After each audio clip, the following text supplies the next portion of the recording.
If we're talking about Inner Sphere, what does the optimal PPC Mech platform look like? How would you build it? That's what I want to kind of explore in this Tactica, looking at the ideal.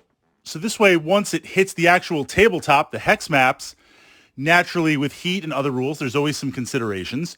Or if I was going to modify some existing mechs, maybe run a variant, what would I explore? Or even in designing my own mech, what would that look like? Now, going in with this question, for me, the platform to start would be mounting 2 as a minimum. Once we get above that, there's weight considerations, there's heat sink considerations, there's other support considerations.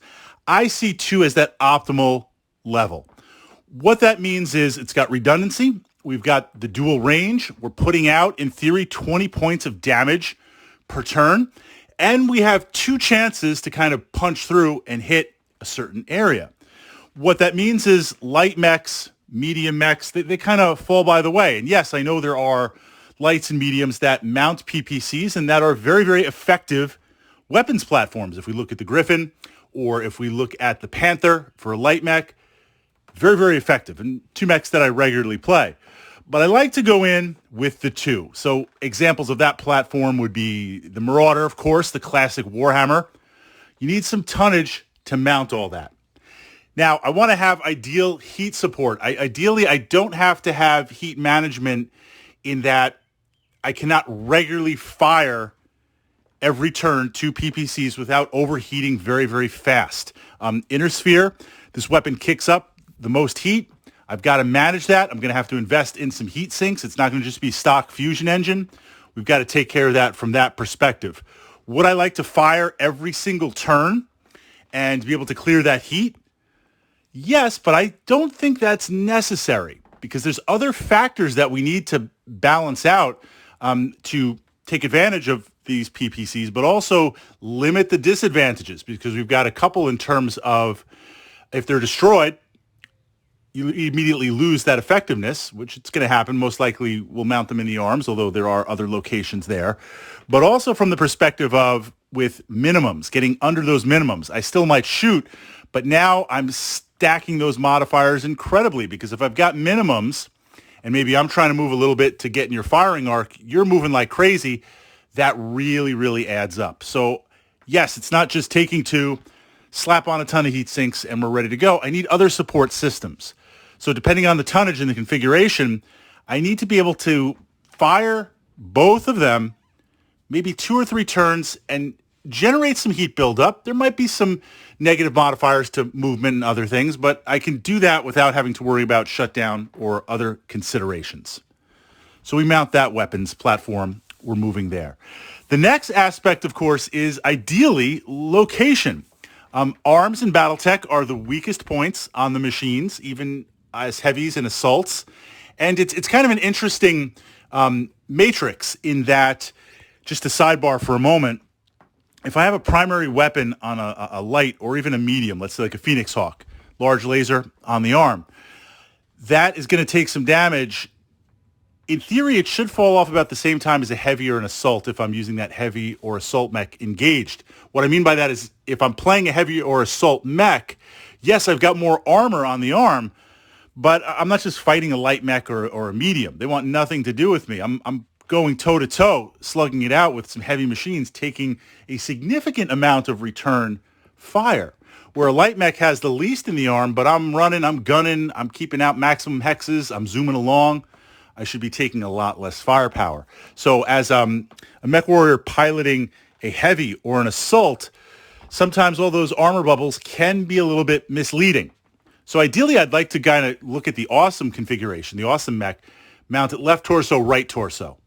That's going to allow just slabs of armor. When I lose my arms, just physically because I can't mount any other armor, I've still got those PPCs firing away. Got a little Banshee action there too, in that I've freed up my arms for physical attacks. Last week I pushed up to the Battletech archive playlist. We explored the Banshee. So I get some physical attacks in there. I think that's going to be a little bit important, not only as a side tactica of if I'm paying the battle value for a heavy or an assault, I want to use it in all phases of the game. But one of the ways Inner Sphere that you defeat PPCs is to slip in to get to that area. So now when someone closes to me, I need a secondary brace of weapons. Yes, I'm going to try and push you out with those PPCs. I'm going to try to fire them. I'm going to try and stay away, stay at that optimal range. But look, it's Battletech, right? Stuff happens.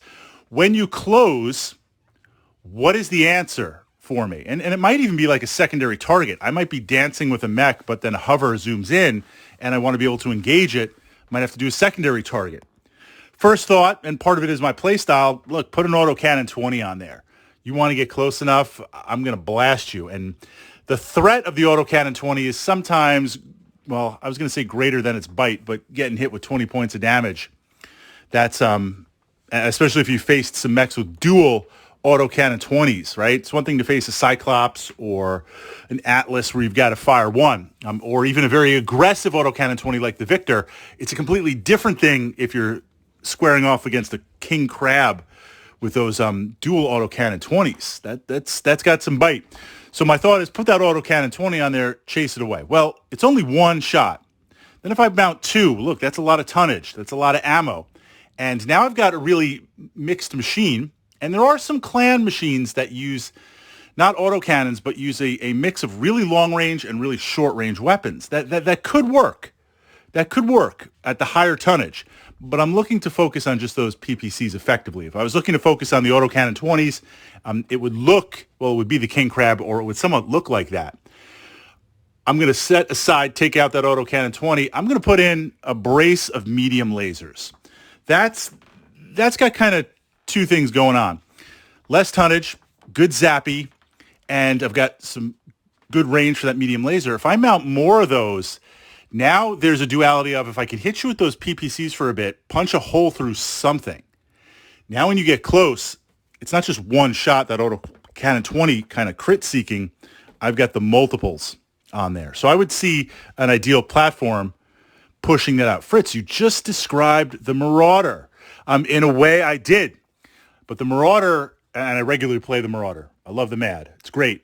But from that perspective, it has its weapons located in the arms. You lose one of those paddles, you're done. And the autocannon's nice. I take those shots, but I often wonder if that reconfiguration, if you just reskinned it, could you do PPCs and medium lasers in the torsos, drop the autocannon, put some more heat sinks in, maybe a little bit more armor, play from it from that perspective. I'm losing some firepower. I'm losing a little bit of bite, a little bit of range, but I'm gaining it in location and resiliency. Final consideration, we see this with some mechs. I probably at this point want to go all energy because I am going to push that heat. And even if I can reasonably manage heat, there are going to be times where I'm going to just be firing to a turn, no matter what. If I have to force penalties, move past penalties to shutdowns to ammo, I don't want to have any ammo whatsoever. So kind of this autocannon or other weapons, one-off weapons mounted in there with ammo, I think I'd like to try and avoid that and focus all on energy. So turning it over to my fellow mech warriors, mech enthusiasts, and mech commanders, you want to make a solid weapons platform based on PPCs. For a vehicle, that's the PPC carrier, the Shrek. What does that look like as a mech, as an existing mech, as a great example? And there's going to be a little bit of compromise, of course. But if you were designing your own weapons platform, right? You're going to go to Quick Sell. You're going to design that, push that out. What does that look like?